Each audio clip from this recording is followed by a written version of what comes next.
I'd be happy to watch him, I offered. But dinner sounds lovely. What did you want to discuss?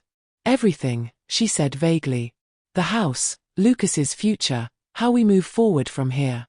I think I've come up with a solution that works for everyone. Her confident smile suggested she believed she'd formulated an irresistible proposal. I agreed to meet at an upscale restaurant downtown at 7, curious what strategy she'd devised. The restaurant she'd chosen was deliberately impressive, the kind with minimalist decor, tiny portions, and prices that made you wince. Sophia was already seated when I arrived, looking elegant in a designer dress that somehow managed to suggest tasteful mourning while remaining fashionable. Eleanor, thank you for coming, she greeted me, air-kissing my cheek. I ordered us a bottle of Veuve Clicquot. James always said it was your favorite. It wasn't. James knew perfectly well I preferred a simple Chardonnay, but the manufactured intimacy was part of her performance. How thoughtful, I murmured, settling into my chair, though I rarely indulged, even before James's passing. She poured champagne anyway, raising her glass in a toast to new beginnings and solutions. I sipped politely, waiting as she established the atmosphere she wanted, convivial, generous, warmly intimate. The manipulation was textbook. Create a pleasing environment, establish rapport, suggest shared understanding before making your pitch. Eleanor, she began after our appetizers arrived, these past weeks have been so difficult for all of us. Losing James, trying to help Lucas cope, dealing with all the practical matters. I nodded encouragingly, playing my role. I've been thinking about what truly matters, she continued, her voice taking on a practiced sincerity. Family, security, peace of mind. And I think I've found a way for all of us to have what we need. I'm listening, I said, cutting a small piece of my overpriced scallop.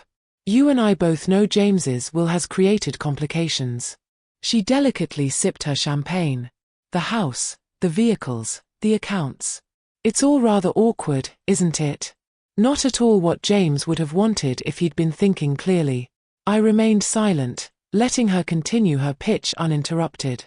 I've spoken with an excellent estate attorney who specializes in these situations.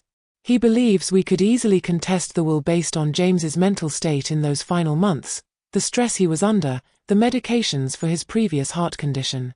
It wouldn't be difficult to demonstrate diminished capacity. My heart clenched at how casually she suggested invalidating my son's final wishes, but I kept my expression neutral. I see. But litigation is so unpleasant, she continued smoothly. Creates divisions, drags on for months or even years. Not what Lucas needs right now. Absolutely not, I agreed, wondering where this performance was heading. She leaned forward, lowering her voice conspiratorially. So, I've come up with a better solution, one that gives us both what we want without any messy legal battles. And what would that be? I asked, genuinely curious about her strategy. You transfer the house and vehicles back to me as James's widow, she explained, as if offering a tremendous favor. In exchange, I'll guarantee you can see Lucas regularly. Perhaps every other weekend, major holidays. I'll even put it in writing. The breathtaking audacity of her offer, essentially ransoming my own grandson, almost made me lose my carefully maintained composure.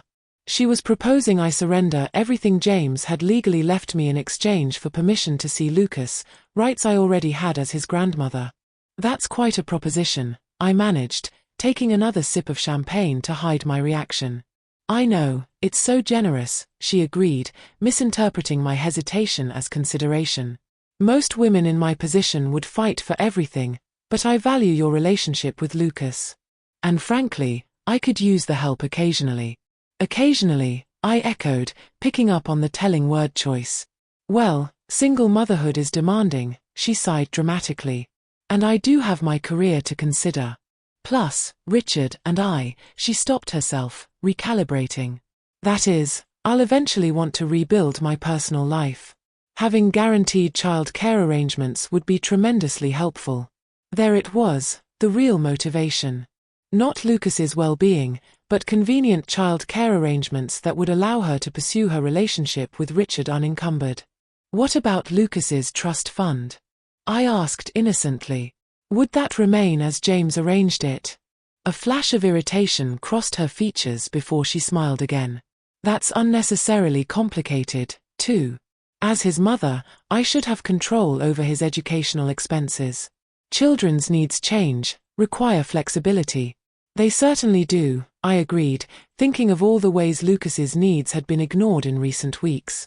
So, she said, reaching into her purse and withdrawing a folded document, I took the liberty of having my attorney draft a simple agreement. You transfer the assets back where they belong. I guarantee your visitation rights. Clean, simple, everyone wins. She slid the paper across the table with the confidence of someone who believed they held all the cards. I took it, scanning the language that would effectively undo everything James had arranged to protect Lucas and me. This is quite thorough, I commented, buying time while formulating my response. And what about Arizona? Would Lucas and I still have our visits if you move? About that, she said, her expression turning regretful. The Arizona trip might become more permanent. Richard has development opportunities there, excellent private schools for Lucas. It would be a fresh start for everyone. And conveniently far from me and anyone else who knew James or might question her parenting. The pieces of her plan were falling perfectly into place in my understanding. I'll need to think about this, I said, folding the document and placing it in my own purse, and perhaps have Thomas review it, since he's familiar with James's wishes. Her smile tightened. I wouldn't involve Thomas. He's rather old-fashioned about these matters. My attorney assures me this is completely standard. I nodded thoughtfully. Even so, such an important decision deserves careful consideration. James always taught me not to sign anything without proper review.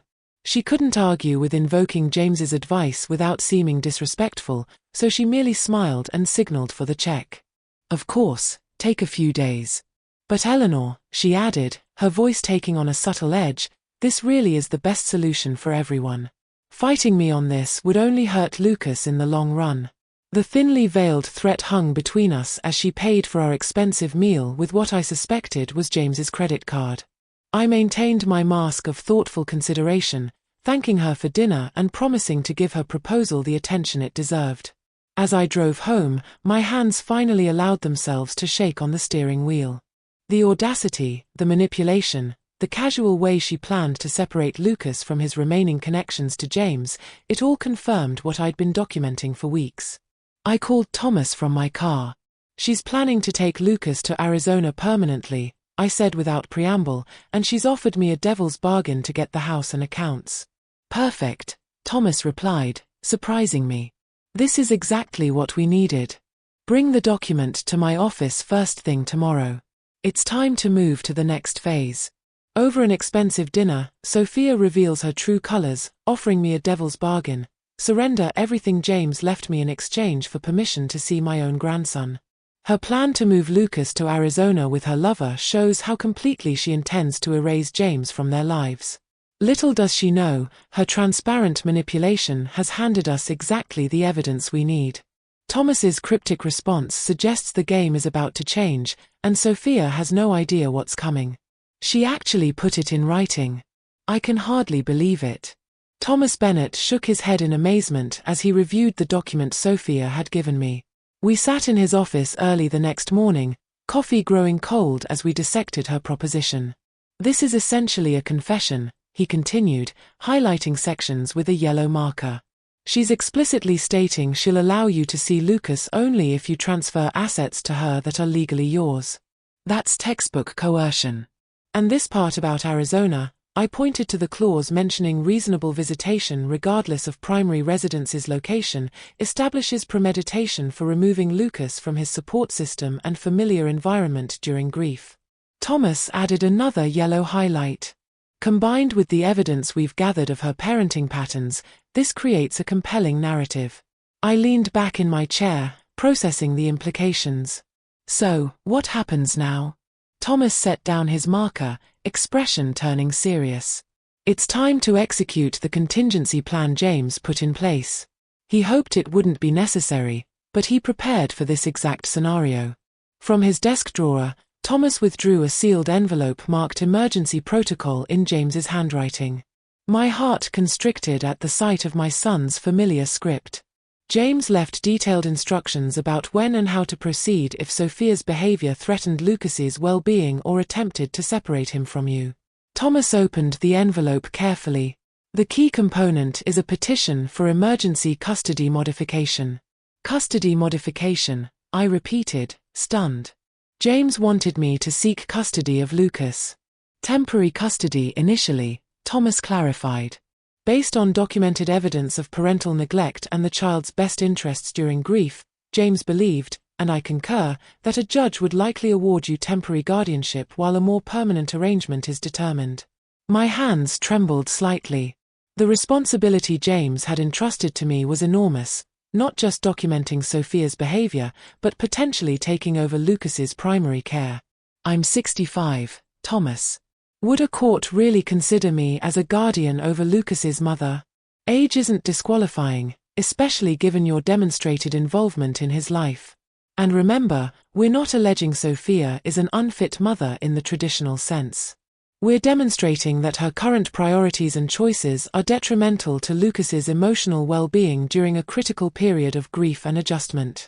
Thomas laid out the evidence we'd accumulated. My detailed journal documenting Sophia's absences and Lucas's reactions, the home security footage showing multiple concerning incidents, statements from Lucas's teachers about missed conferences and incomplete homework, notes from his grief counselor about regression and anxiety that coincided with Sophia's increased absences, photographic evidence of the Miami trip with Richard while Lucas was left with hotel staff, and now the damning document.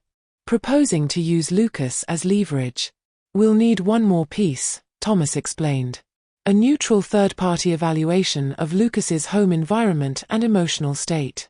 I've arranged for a court-approved child psychologist to interview Lucas tomorrow at his school. Standard procedure in these cases. Nothing that would alarm Sophia if she heard about it.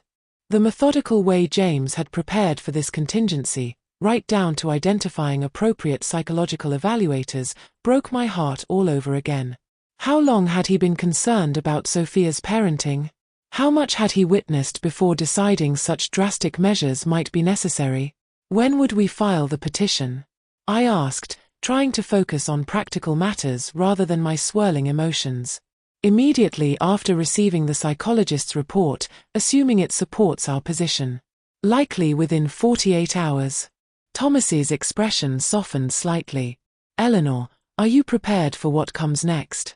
Sophia will not take this lying down. She'll be furious, possibly vindictive.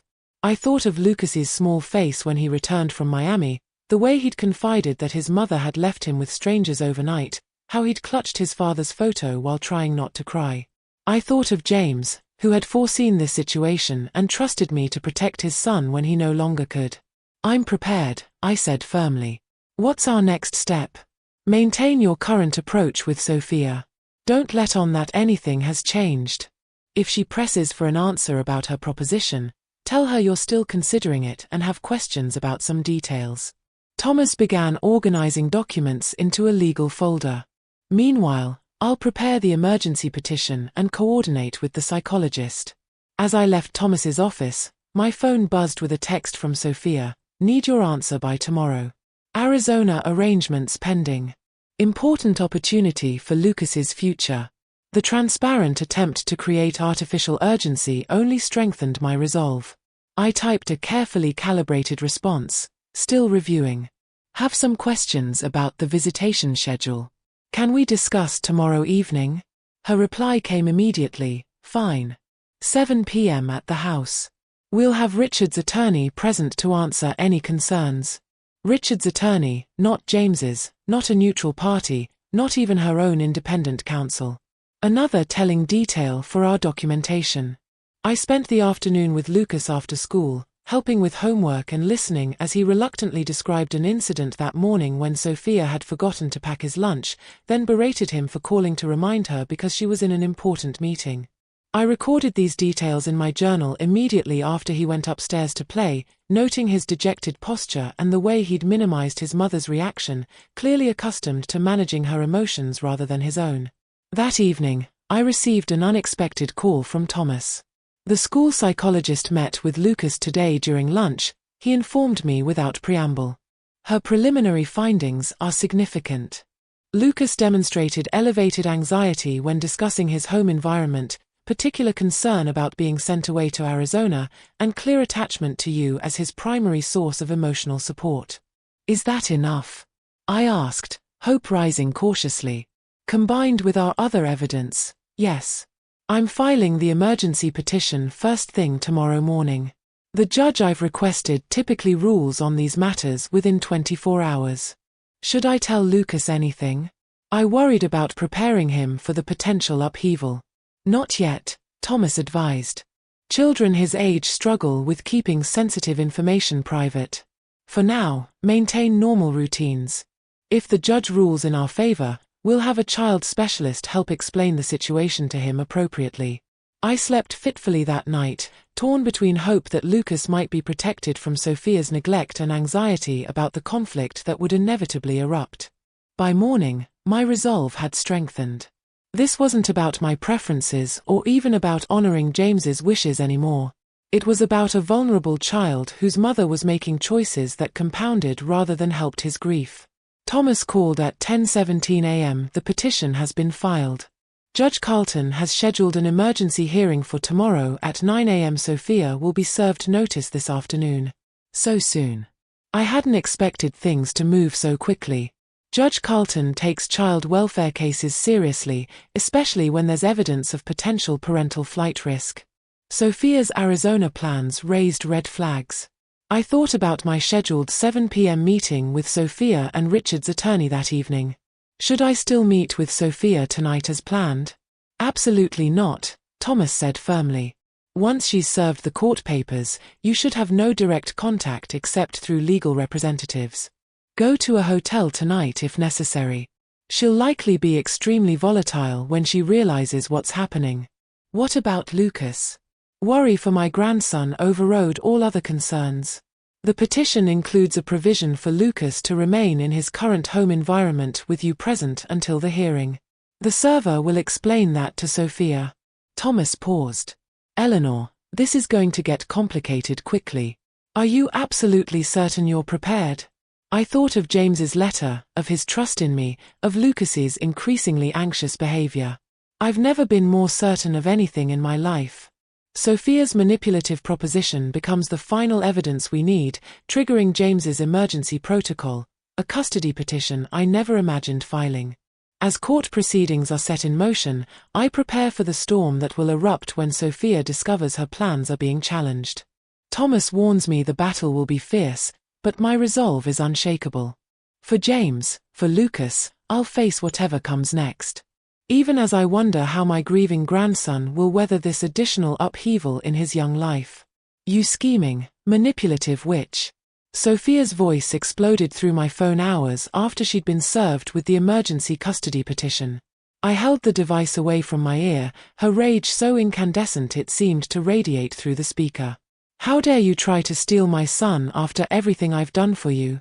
Her words tumbled out in furious bursts. My attorneys will destroy you. You'll never see Lucas again when this is over. Following Thomas's advice, I remained silent, letting her fury spend itself without engagement. Eventually, she seemed to register my lack of response. Are you there? Say something, she demanded. On the advice of counsel, I can't discuss this matter directly with you, I finally replied, keeping my voice calm and neutral. I'll see you at the hearing tomorrow. You'll regret this, she hissed before the line went dead. I leaned against the kitchen counter, suddenly exhausted. The court server had arrived at precisely 2 p.m., delivering the petition papers to Sophia at her office.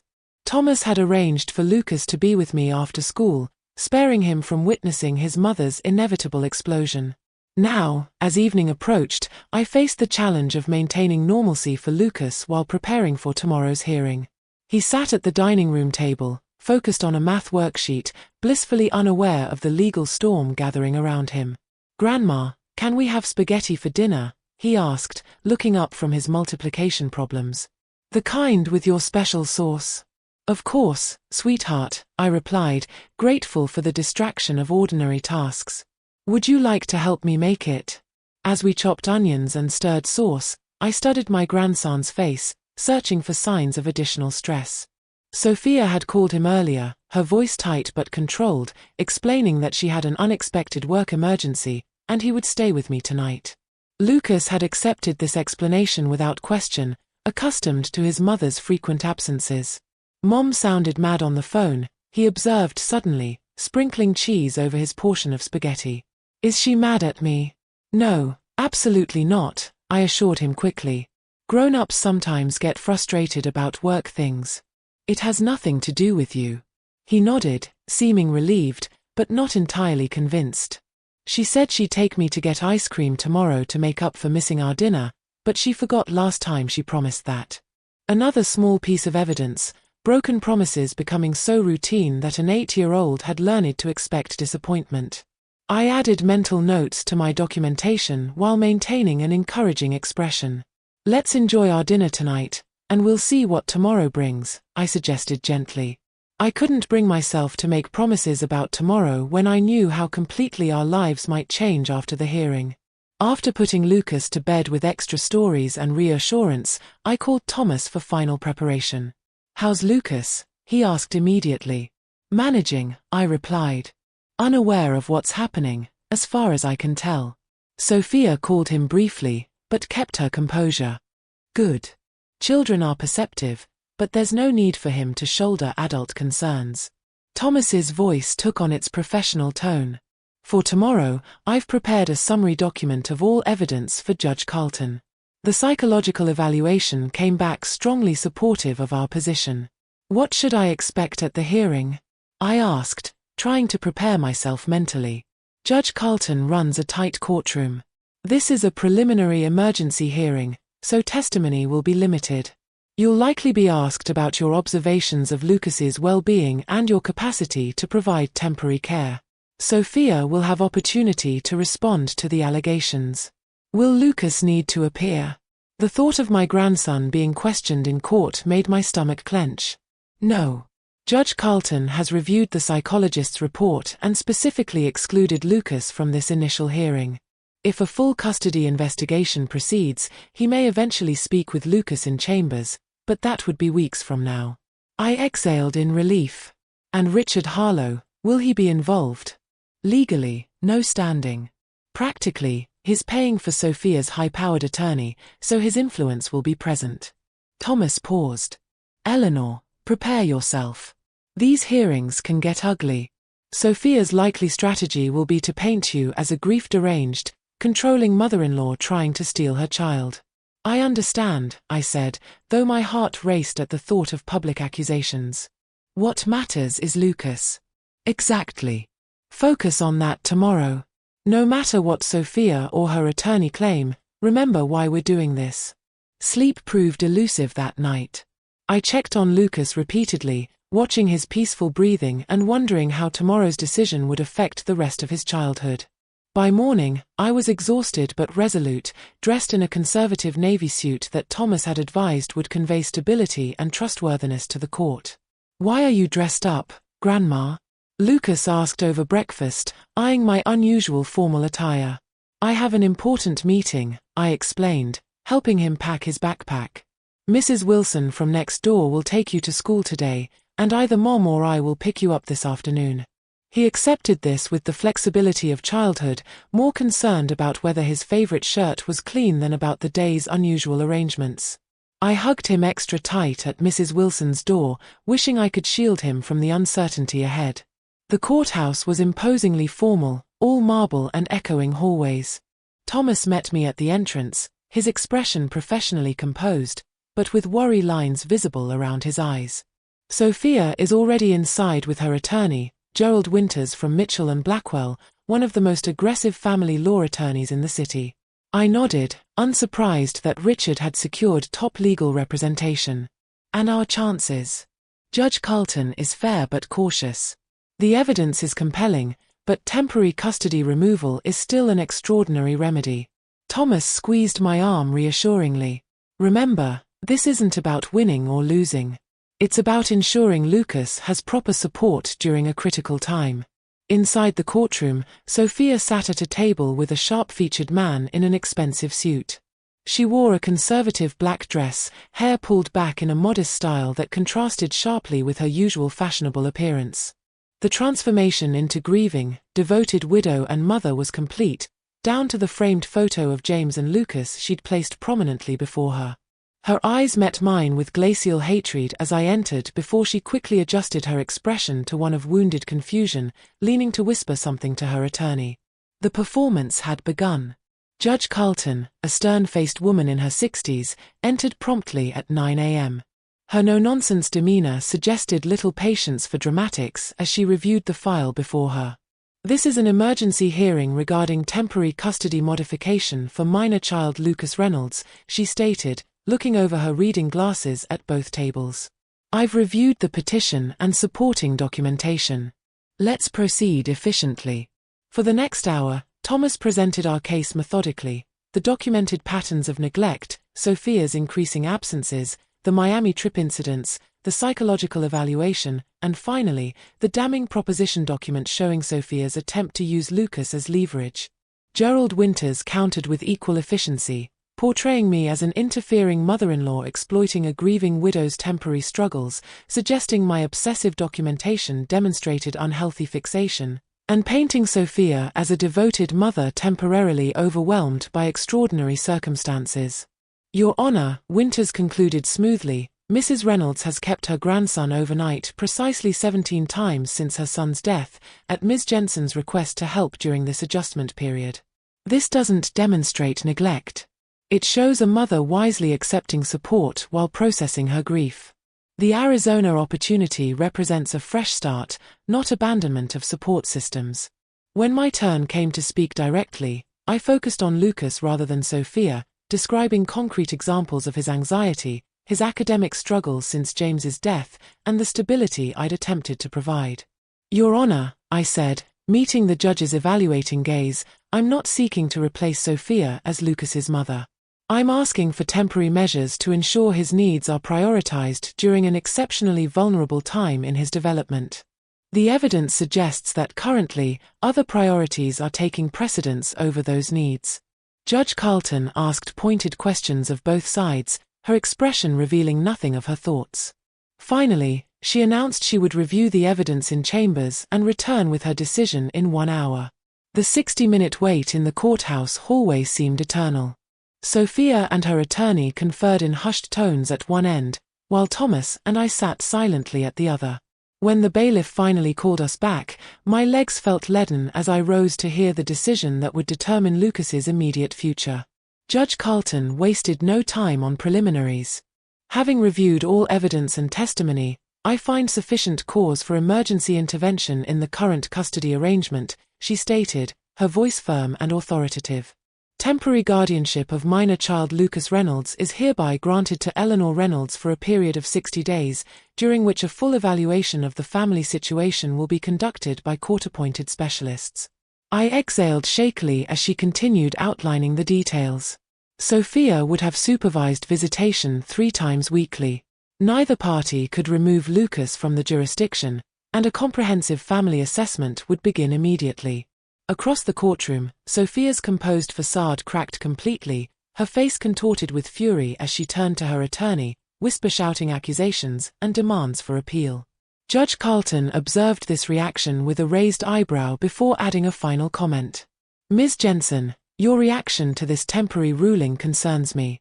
I strongly advise you to use the coming evaluation period to demonstrate the mature parenting capacity your son needs rather than focusing on personal grievances. With a sharp rap of her gavel, she concluded, court adjourned. As we left the courtroom, Sophia blocked our path, her carefully applied makeup now streaked with angry tears. This isn't over, she hissed, ignoring her attorney's restraining hand on her arm. You think you've won? You have no idea what's coming. Thomas stepped between us. Ms. Jensen, all communications should go through counsel from this point. We'll coordinate Lucas's pickup from school today and arrange the first supervised visitation. As Sophia was led away by her increasingly concerned attorney, I leaned against the wall, the magnitude of what had just happened washing over me. I had temporary custody of my grandson. James's concerns had been validated by a court of law. Lucas would be protected, at least for now. What happens next? I asked Thomas, my voice barely steady.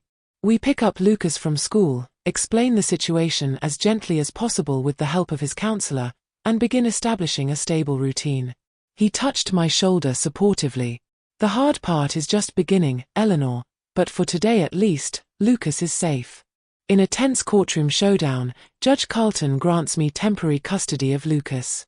After reviewing our compelling evidence, Sophia's mask of devoted motherhood shatters with the ruling, revealing the rage beneath her calculated performance. As she threatens that this isn't over, I prepare for the challenging task ahead, helping my grieving grandson understand these new arrangements while bracing for whatever counterattack Sophia is already planning. For now, though, Lucas is protected, and James's foresight has been vindicated. Grandma, is Mom ever coming back? Lucas's question pierced my heart as we sat on the porch swing 6 weeks after the emergency custody hearing. His small legs dangled, not quite reaching the floor, as he stared at the driveway where Sophia's car would normally appear for her supervised visits she had attended only sporadically over the past month and a half. Your mom is going through a difficult time, I answered carefully, choosing words the family therapist had suggested. She loves you, but sometimes adults struggle with big changes. Lucas nodded with a wisdom beyond his 8 years. Like when Dad died, and she started staying out late. His perception sometimes startled me. Children notice so much more than we give them credit for. Something like that, I agreed, pulling him closer to my side. How are you feeling about everything? He considered this seriously, brow furrowed in concentration. Sad sometimes, but not scared anymore. Scared? I prompted gently. When Mom talked about Arizona, I was scared all the time, he admitted. I didn't want to leave my school and my friends and you. And I didn't like Richard. He always talked to me like I was a baby or not there at all. Each of these revelations was carefully noted in my ongoing documentation. The court-appointed evaluator had been meeting with Lucas weekly and with me and Sophia separately. The comprehensive assessment that Judge Carlton had ordered was nearing completion, with the final custody hearing scheduled for next week. The weeks since gaining temporary guardianship had been both challenging and healing. Lucas had initially been confused and upset when we explained the new arrangement, but his counselor had helped frame it as a special time with Grandma while Mom sorts out grown-up problems. The stability of routine, regular meals, consistent bedtimes, homework help, and predictable expectations had gradually eased his anxiety. Sophia's reaction had been volatile and erratic. She attended the first few supervised visits with obvious resentment, spending much of the time on her phone or asking Lucas leading questions about whether he was happy or if I was being mean to him. Then she cancelled 2 visits in a row, claiming work emergencies. When she returned, her approach had shifted to bringing expensive gifts and making elaborate promises about future trips and experiences. The most telling visit had been 3 weeks ago when she arrived with Richard Harlow unexpectedly in tow, attempting to circumvent the court order specifying who could be present. When the visitation supervisor refused to allow Richard to join, Sophia had stormed out, leaving Lucas in tears and without the visit he'd been anticipating all week. She hadn't come for the past 2 scheduled visits at all. Do you think you'll feel ready for the talk with the judge next week? I asked Lucas, referring to the in-chambers conversation Judge Carlton had scheduled. The therapist had been preparing him, explaining that the judge simply wanted to hear his thoughts and feelings, not force him to choose between his mother and grandmother. I guess so, he replied, kicking his feet rhythmically. Ms. Abernathy said I just have to tell the truth about what makes me feel safe and happy. That's exactly right, I assured him, though my own stomach knotted at the thought of Lucas facing such adult responsibilities. The next day brought an unexpected development. Thomas called early in the morning, his usually measured tone edged with urgency. Eleanor, Sophia's attorney, just filed a motion to dismiss the custody case. They're requesting an immediate return to the original arrangement with no restrictions. My hand tightened on the phone. On what grounds? They're claiming the evidence was manufactured, that you manipulated Lucas into making statements against his mother, and that Sophia's parenting decisions were reasonable responses to grief. My heart sank. Do they have any chance of succeeding?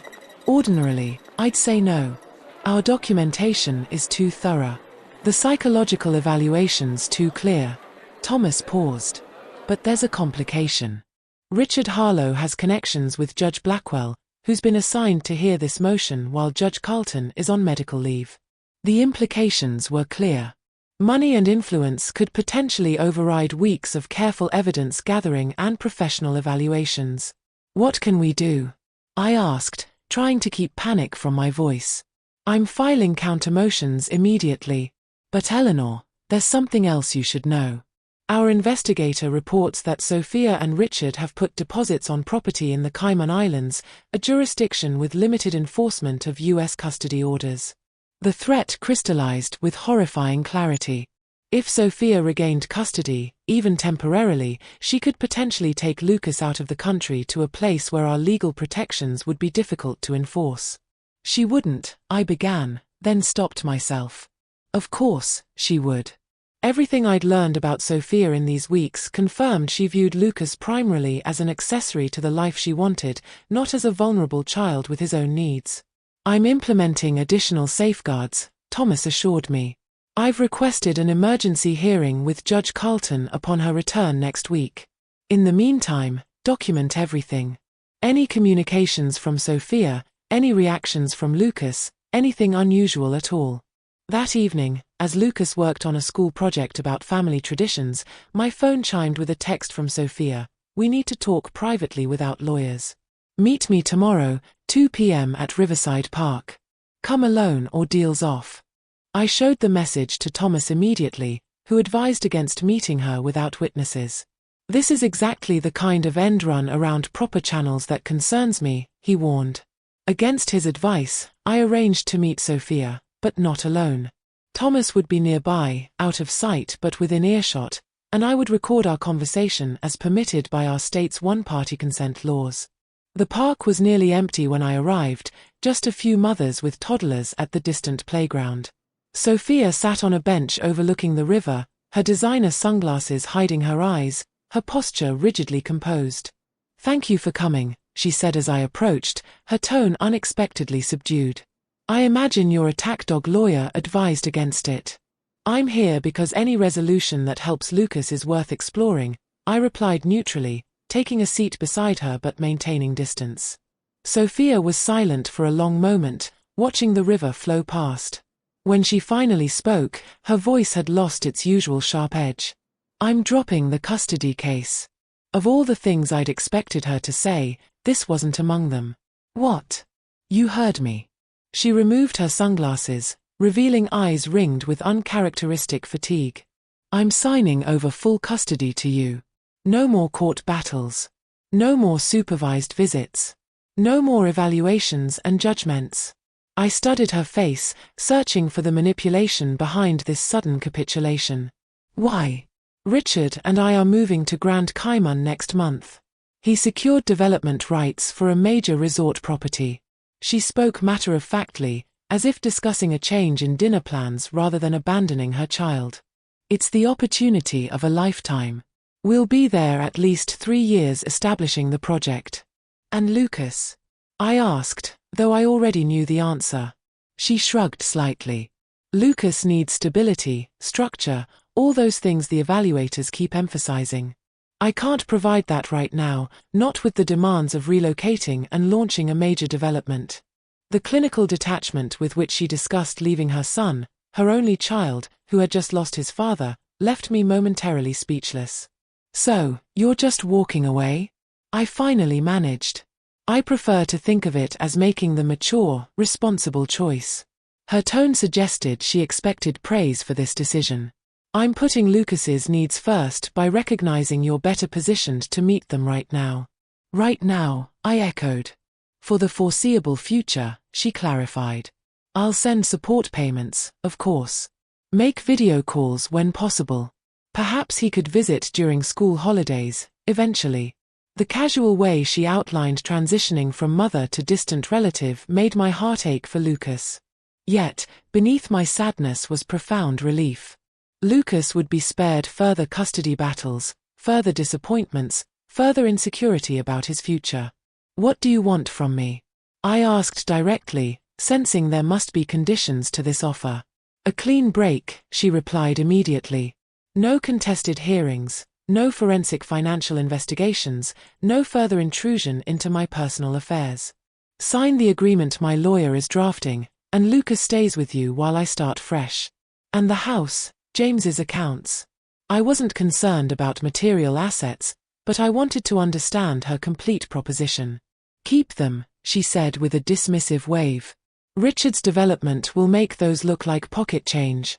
I just want this chapter closed cleanly and quickly. As she outlined the details of her proposed arrangement, I maintained a neutral expression while inwardly marveling at the outcome James had somehow foreseen. His careful planning, transferring assets to me, documenting Sophia's behavior, establishing a trust for Lucas, had anticipated exactly this scenario, Sophia choosing her own desires over her son's needs when forced to face the responsibilities of genuine parenting. 1 week later, I sat in Judge Carlton's chambers as she reviewed the voluntary custody agreement Sophia had signed the day before departing for Grand Cayman with Richard. This is an unusual resolution, the judge commented, studying the document carefully.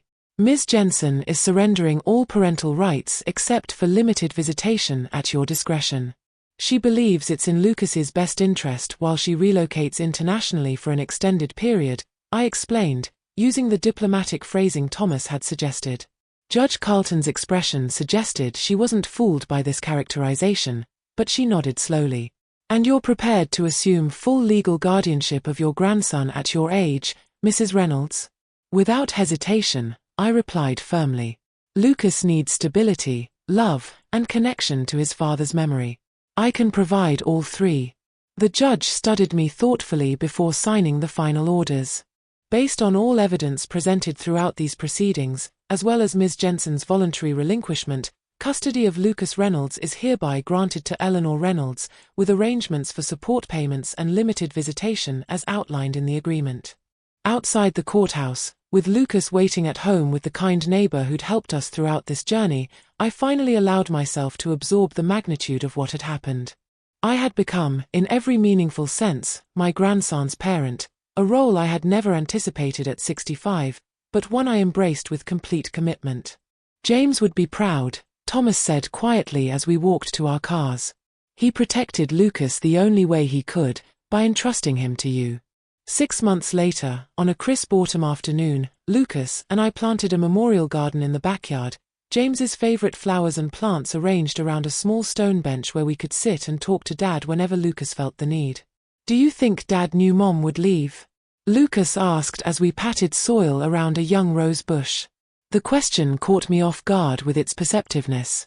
I think your father knew that sometimes adults make choices based on what they want rather than what children need, I answered carefully. And he wanted to make sure you'd always have someone who put you first. Lucas nodded, seeming satisfied with this explanation. I miss Dad every day, but I don't miss how things were after he died, when Mom was always angry or gone. Your dad made sure you'd be taken care of, I said, pulling him into a gentle hug. And that's exactly what I intend to do, for as long as you need me. That evening, as Lucas slept peacefully upstairs, I sat in James's study, now a shared space where Lucas did homework while I handled household management, and opened the small box of personal items Thomas had delivered after the final custody arrangement. Inside was one last letter from my son, marked when it's resolved.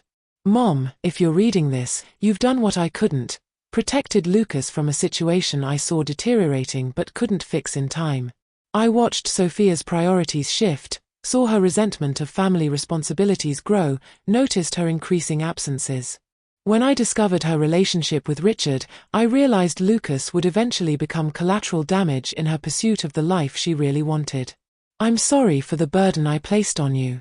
Asking a mother to step in as parent again at your age wasn't fair, but I knew you would do it without hesitation. Just as you've always put family first, Lucas couldn't ask for a better guardian, a more loving presence, or a stronger advocate. Tell him stories about me, not just the good ones, the real ones, about my mistakes and how I tried to fix them.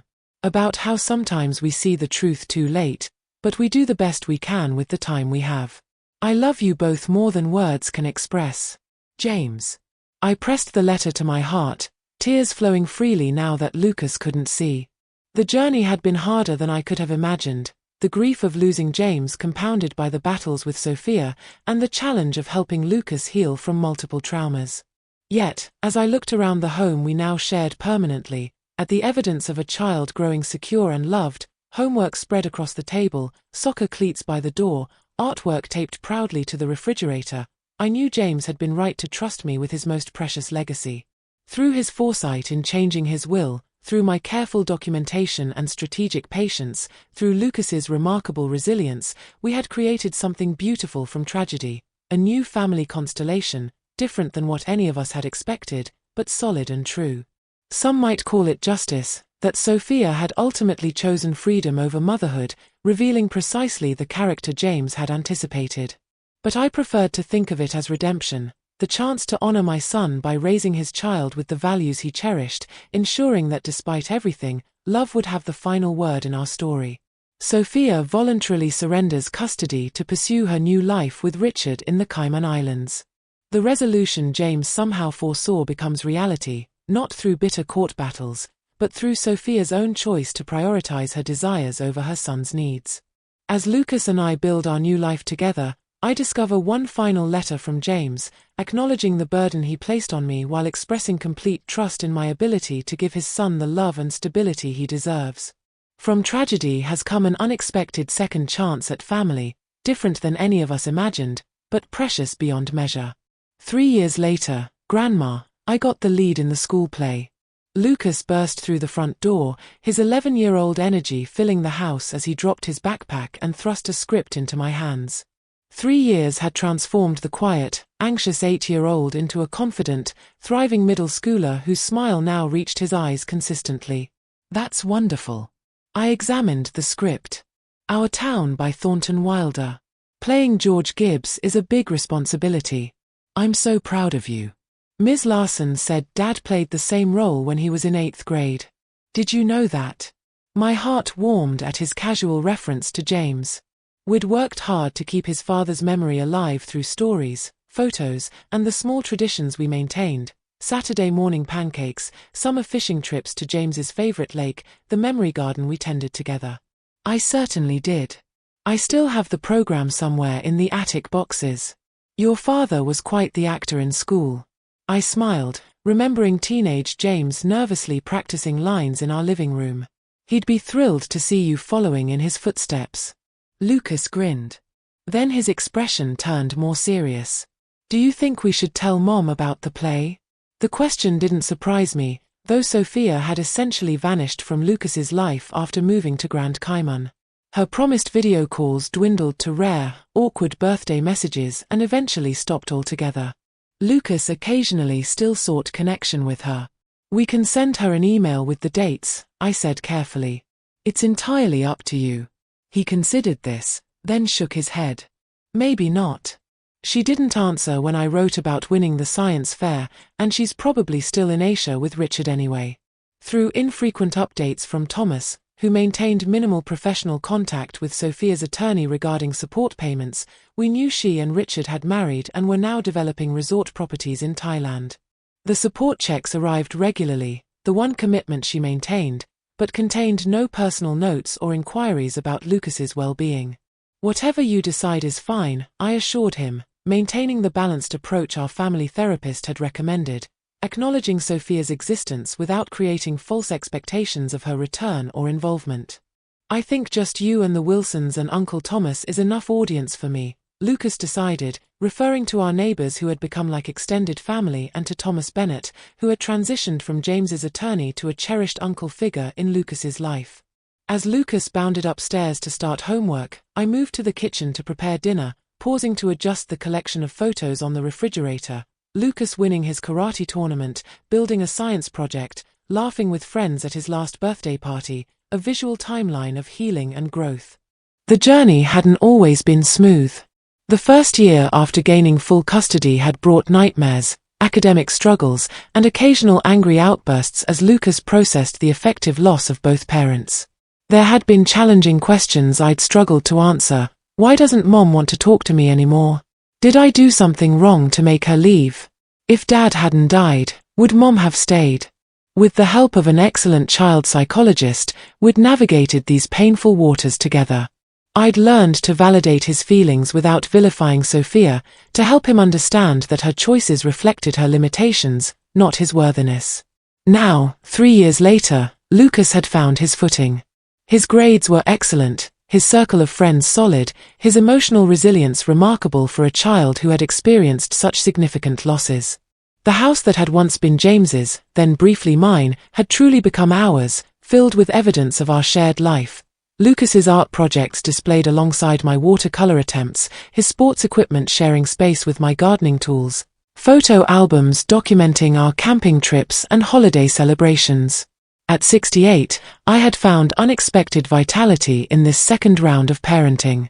The responsibility had given me purpose, while Lucas's energy kept me active and engaged. I'd even started dating recently, a kind widower I'd met through the community theatre where Lucas took acting classes. Nothing serious yet, but a pleasant reminder that life continued to offer surprises at every stage. My phone chimed with a text message from Thomas. Court approved the college fund restructuring. All set for Lucas's future education, protected exactly as James wanted. Another piece of James's careful planning falling into place. Despite Sophia's initial attempts to gain control of Lucas's educational trust, James's foresight had created ironclad protections. Now those funds were secured in a structure that would provide for Lucas's college and perhaps even graduate education, regardless of what happened to me in the coming years. As I prepared dinner, I reflected on the strange path that had brought us here, the midnight call that had shattered our world, the gradual revelation of Sophia's true character, the careful strategy that had ultimately protected Lucas from becoming collateral damage in her pursuit of a different life. In my darkest moments during those early days after James's death, I couldn't have imagined the life Lucas and I would build from the ashes of that tragedy. The grief remained, would always remain, but it had been integrated into a new reality filled with meaningful connections and moments of genuine joy. The doorbell rang, interrupting my thoughts. Through the peephole, I saw our neighbor, Mrs. Wilson, holding a covered dish. "I made too much lasagna again," she announced as I opened the door, her standard excuse for the meals she regularly shared with us. "And Bill wants to know if Lucas is still coming to help with the birdhouse project this weekend." "He's been talking about nothing else," I confirmed, accepting the dish gratefully. "Would you and Bill like to join us for dinner? Lucas just got some exciting news about the school play." As Mrs. Wilson stepped inside, calling up the stairs to congratulate Lucas, who responded with enthusiastic thanks, I felt the quiet satisfaction of community, of the support network we'd built around ourselves that extended beyond biological family. Later that evening, after Lucas had gone to bed, I sat in the peaceful quiet of the living room and opened the memory book we'd created during that first difficult year. Photos of James at various ages, Lucas's childish handwriting describing favorite memories of his father, cards from friends and family offering support during our custody journey. On the final page was a quote from James's last letter to me. "Tell him stories about me, not just the good ones, the real ones, about my mistakes and how I tried to fix them." I had honored that request, sharing with Lucas the full human truth of his father, a good man who had recognized his marriage was failing, who had seen the potential impact on his son, who had taken concrete steps to protect his child's future, even while hoping those protections wouldn't be necessary. When Lucas had asked why his father had changed his will without telling Sophia, I'd explained as gently as possible, "Your dad saw that your mom was making choices that might not prioritize your needs. He wanted to make sure someone would always put you first, no matter what." It was the truth, simplified for a child's understanding, but honest. We had maintained that honesty throughout our journey together, building trust through difficult conversations rather than comfortable evasions. Outside, the garden James had loved and Lucas now helped tend caught the last golden light of evening. The roses he'd planted were blooming again, a reminder that life continues its cycles regardless of our personal losses. Inside, his son slept peacefully, surrounded by photos of the father who had loved him enough to ensure his protection even after death. As I closed the memory book and prepared for bed myself, I thought about James's extraordinary foresight. He couldn't have known exactly how events would unfold, couldn't have predicted his own untimely death or Sophia's eventual complete departure from Lucas's life. Yet, he had recognized the essential character of the woman he'd married, had seen the warning signs of her prioritizing personal desires over family responsibilities, and had taken concrete steps to protect what mattered most to him. In doing so, he'd given both Lucas and me an unexpected gift, not just financial security or legal protection, but the opportunity to forge a new family bond that might never have developed otherwise. Through our shared grief and subsequent healing, Lucas and I had created something beautiful and enduring, a relationship built on mutual trust, respect, and genuine love that transcended traditional family boundaries. Tomorrow would bring new challenges, helping Lucas memorize lines for his play, attending my own water aerobics class that kept my joints mobile, coordinating with Thomas about long-term financial planning, ordinary life continuing in its imperfect, precious way. But tonight, in the quiet of the home we had made together, I felt profound gratitude for my son's final gift, the chance to help raise his child, to see James's best qualities emerging in Lucas, to ensure that despite everything, love and wisdom would be his son's true inheritance. Not the legacy any of us would have chosen, perhaps, but one we had transformed through courage, persistence, and boundless love into something unexpectedly beautiful.